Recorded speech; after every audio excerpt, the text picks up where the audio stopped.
I was this close to the weekend. This fucking close to the weekend. And here y'all gonna throw me in the group chat with some bullshit. And I'm gonna talk about it. Alright, you white motherfuckers. All eyes on me.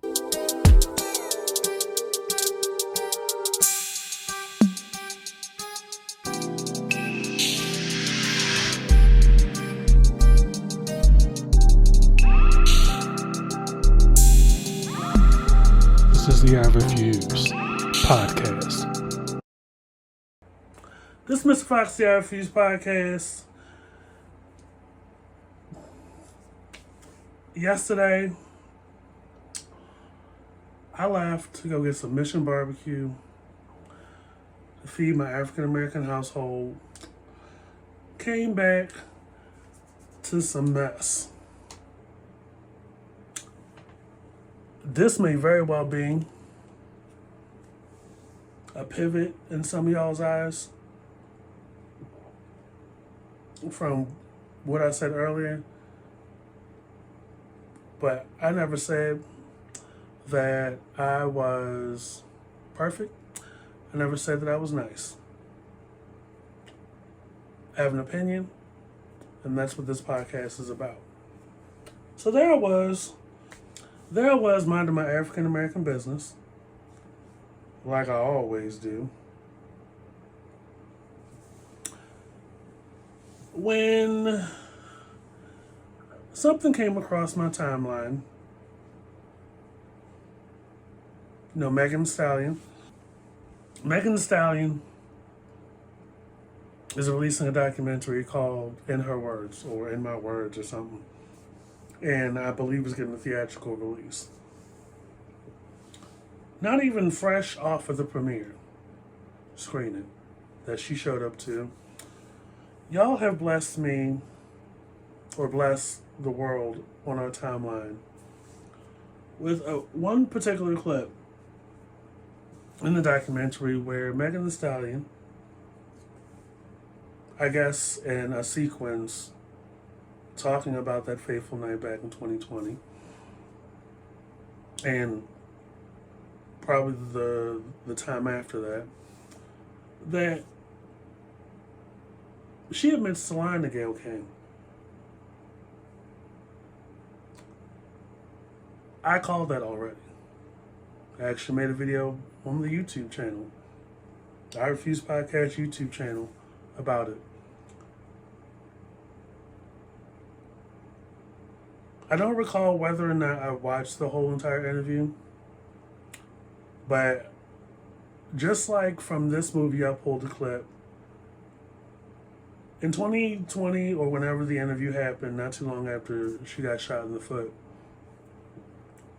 the moment Gayle King asked Megan Thee Stallion, "Did you sleep with Tory Lanez?" And she paused, looked over to the side, and said no. I knew that it was a lie. And she confirms it. Good for her. You know, not that I was waiting with bated breath for her to admit that she lied to Gayle King, and that she also, in this clip of the movie, said, yeah, I hit it once, maybe when I was drunk twice, and that was it. But here is where I look back at the screen. When in the same breath that you admit that you lied to Gayle King, and that you were sleeping with Tory Lanez, I don't give a fuck about that, for the record. In the same breath that you said all that, you called Gayle King a bitch.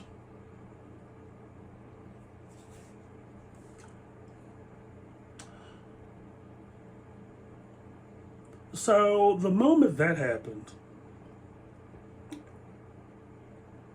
all the content I'd ever made, whether it was here on the YouTube channel or on the I Refuse podcast I believe I was in season 2 or season 3 at that time. Still available for free.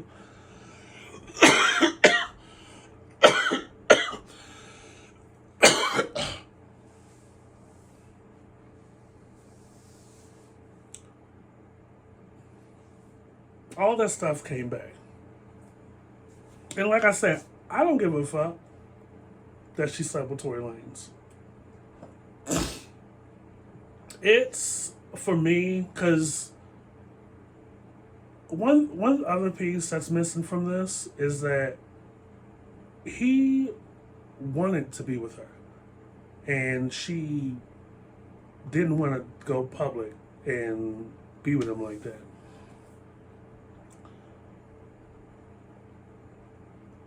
All that stuff that I had said over the course of the podcast, I said, you, this isn't looking too good. You know, now that Tory Lanez is in jail, we are seeing, like, when we see stuff like this, you know, information that was not public, not known. I think a couple people said she even said during the trial that she admitted to sleeping with him. But other people said that she didn't even testify at the trial. So I don't know. You know,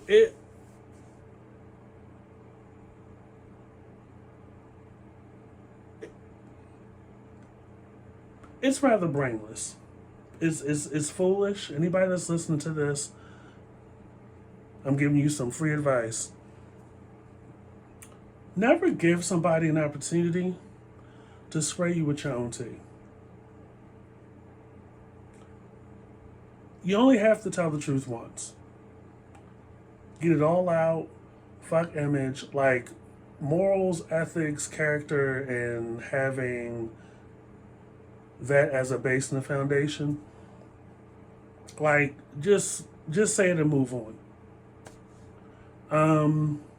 Because in the time that's passed since that interview, that man has been put on trial, nailed to the cross, not really had a voice in the whole equation. Kelsey was thrown to the side, and we talked about that.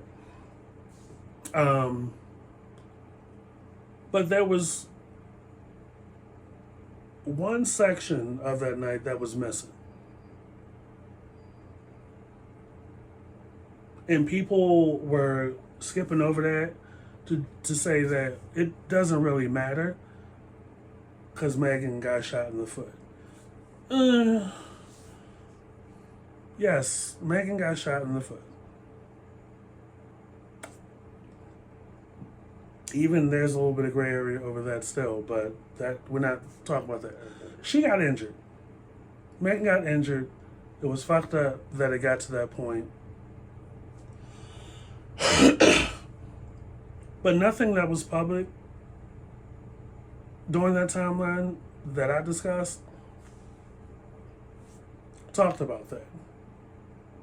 Like the piece leading up to that.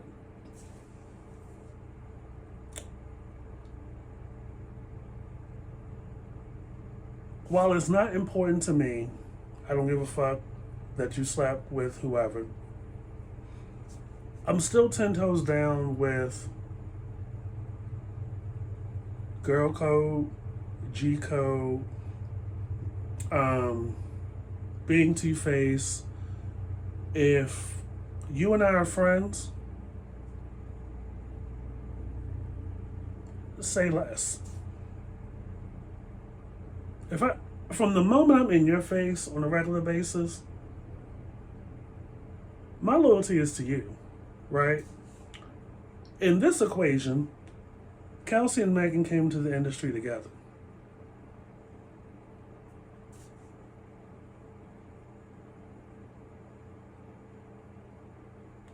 We are too old to be lying. And there's a difference between saving face, pulling a PR stunt, and just outright lying. Like, this is a situation that affected multiple people's lives. But because Megan is the household name, and Tory, in a lot of people's eyes, was a short dude with a receding hairline, music wasn't all that to begin with in some people's eyes. Now, since then, I ain't fucking with him. It all fell on him, right? If you tell the truth the first time in its entirety, you ain't got to revisit it. You ain't got to think about it again. Then for you to call Gayle King a bitch. Why Gayle King gotta catch a stray?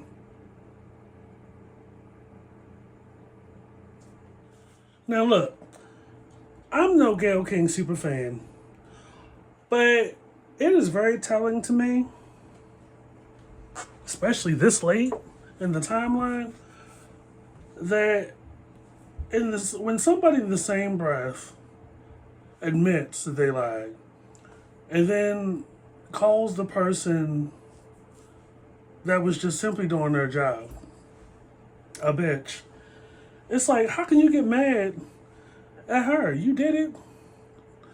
And let me be very clear. It doesn't matter to me then, and it doesn't matter to me now that she slept with Tory Lanez once, and she rolled right over this in the clip, drunkenly twice, a couple times. That doesn't matter to me. It doesn't necessarily matter to me that it was alleged that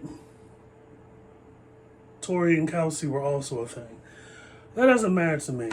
It's a character issue. And like I said, tell the truth once.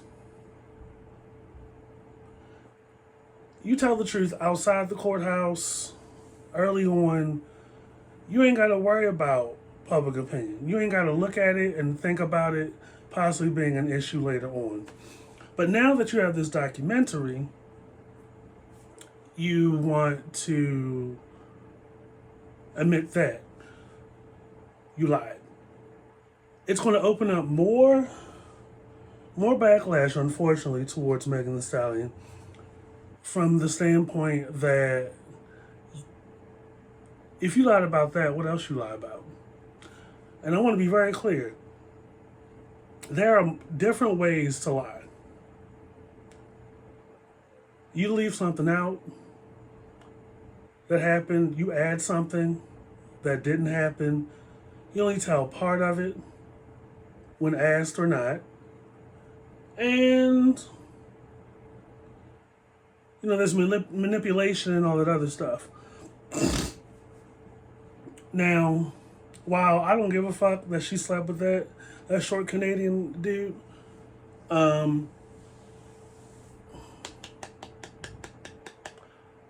the end of the day, it's still a domestic dispute. And the truth and honesty is so important in life, because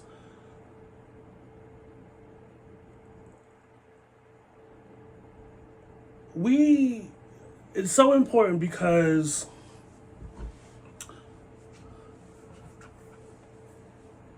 there's a trust factor.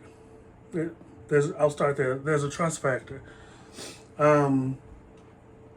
We are at a point in this thing where Tory is in jail. I don't know what Kelsey is trying to do.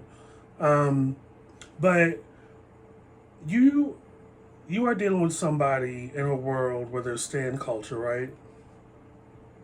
Recently, when Kelsey did the photo spread or whatever, in the in Nicki Minaj's footwear or something like that. You railed that girl over hot coals. Um, and even that's not too clear because it's like it wouldn't have made sense if Nicki wasn't connected to it. It why would Kelsey come out of pocket for so much money just to show off? Um, and also, it's like if it's not true, Nicki, why respond? Um,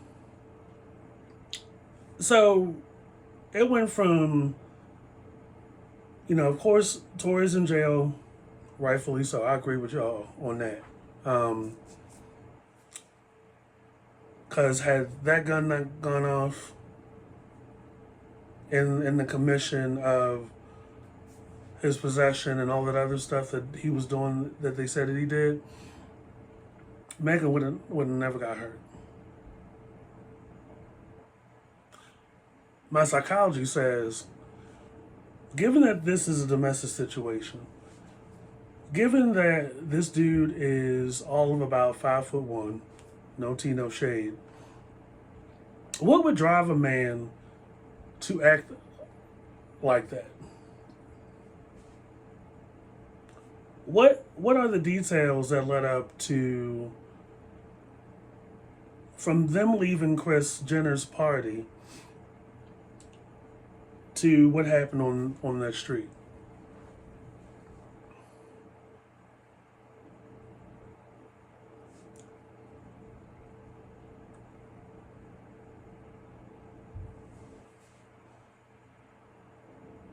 Like, we're far away from, which I really might think this is about, which is not. It that's why it's important to tell the truth,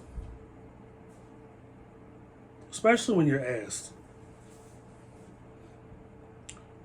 And I don't know, unfortunately, if this documentary is going to help Megan.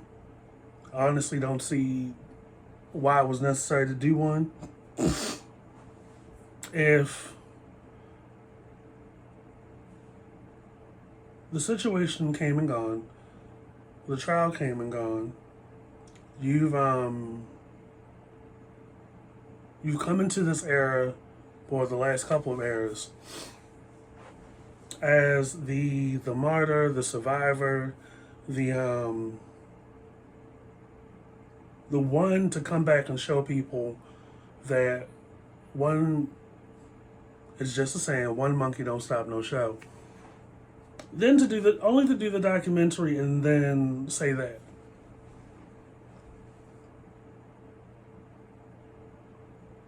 Now to her it may be one little lie, but to everybody else it's like,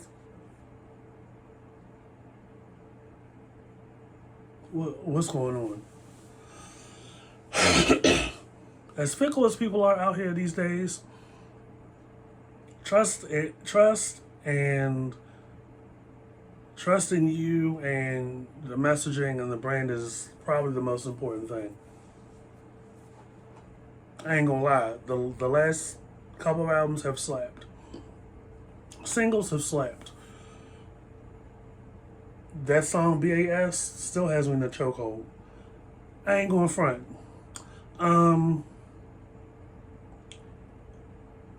Like when you gotta remember when that happened, a lot of people were divided, and people, for the most part, some women that were still on the Rihanna Chris Brown track had the same energy against Tory in favor of Megan.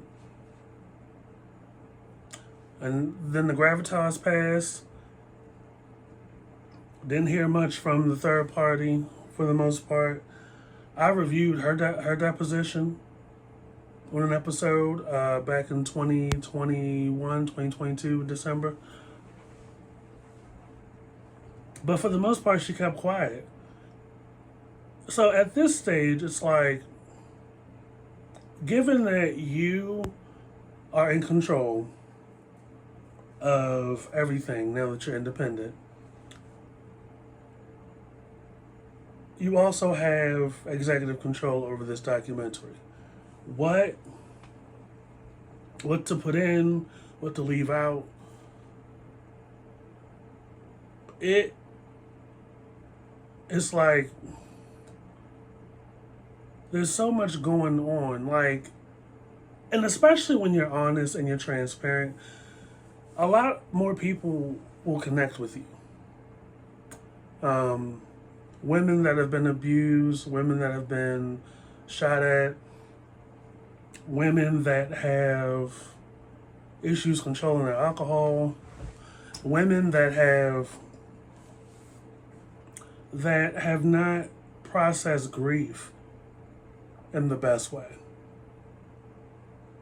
And it's perfectly human and it's perfectly within human nature for a person to kind of spiral out of control after losing not one but two key people in your life, two major key people in your life. It's just unfortunate that we're back at that point in a way. And we have to revisit that conversation in a way because of this piece in this documentary. Like I said, I don't know. I don't see the importance of doing the documentary. Because it's like, what do you have to prove to people at this point? Now, I can see if you did this before you went independent. I can see if you did this like right after the trial. Like you did a little documentary, said your piece. Because, you know, the limitations on sealed lips and shit is limited. But why now? And you call Gayle King a bitch.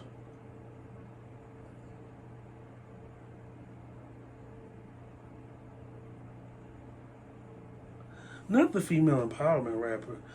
Let me tell you, right now, today, this evening, probably well into the weekend.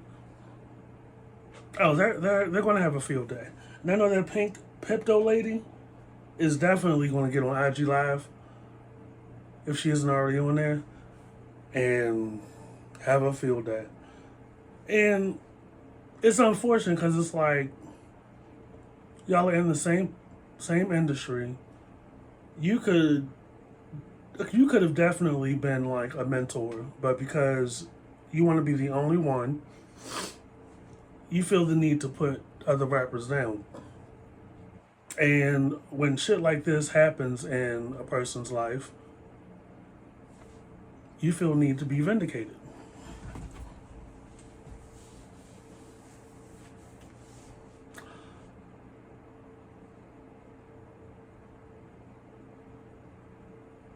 Out of all this at this point, the fact that you call Gayle King a bitch, that lady was just doing her job. She wasn't provoking you. She wasn't poking to get a reaction out of you. Gayle King is one of those old school reporters. And, you know, aside from that, an old school lady, a mature lady, a lady that has lived and experienced some things. And with that, she is going to ask you some questions, especially woman to woman, and you still lied about it.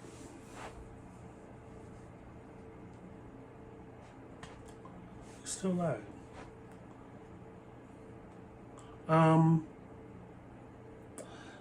So I don't know what this is.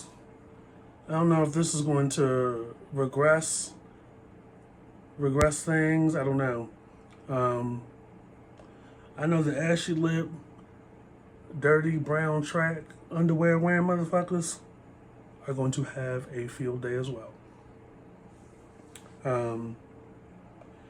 And no matter how many times they theorize, you know, people out there with these fake tweets and fake PDFs and shit that they misinterpret all this other stuff that says that Tory is going to get a retrial, or there's going to be a second round of looking at the evidence and testimonies. That man is going to end up serving his sentence. Because at the end of the day, he was out that window.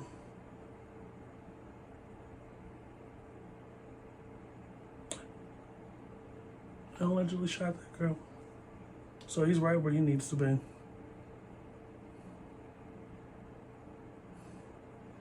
Multiple things can be true. And everything I've said up until this point, I stand by. I wish for Meg's case, she needs some female mentors. Just to, well, it's probably a little bit too late, but you just never know with grief at this point and how that might pop up psychology-wise. Yo, wouldn't it be crazy if she ended up on Fix My Life? Or if Iyanla should do a YouTube series. You know how many times people will be clocked in for that? Start yourself a little production company with camera people, sound people, and all that other stuff. And do it yourself. But yeah, cause going out like that the past couple of years, grief aside, that's wild. And this documentary is probably going to serve to open the scab back up. This is Mr. Foxy I Refuse podcast. Hope you had a great time like I did. I'm back. I Refuse podcast season 6 available everywhere, as well as the previous 5 seasons, wherever you get your podcasts. Also, there's a YouTube channel here, I Refuse Podcast. Follow the Twitter at I Refuse Podcast, all one word. Instagram at I Refuse Podcast, _ between the words. Usual Suspects Podcast, I Refuse Podcast After Dark, if you feel ever so inclined. And I will catch you guys and gals later. Peace. Fendi, like the bag.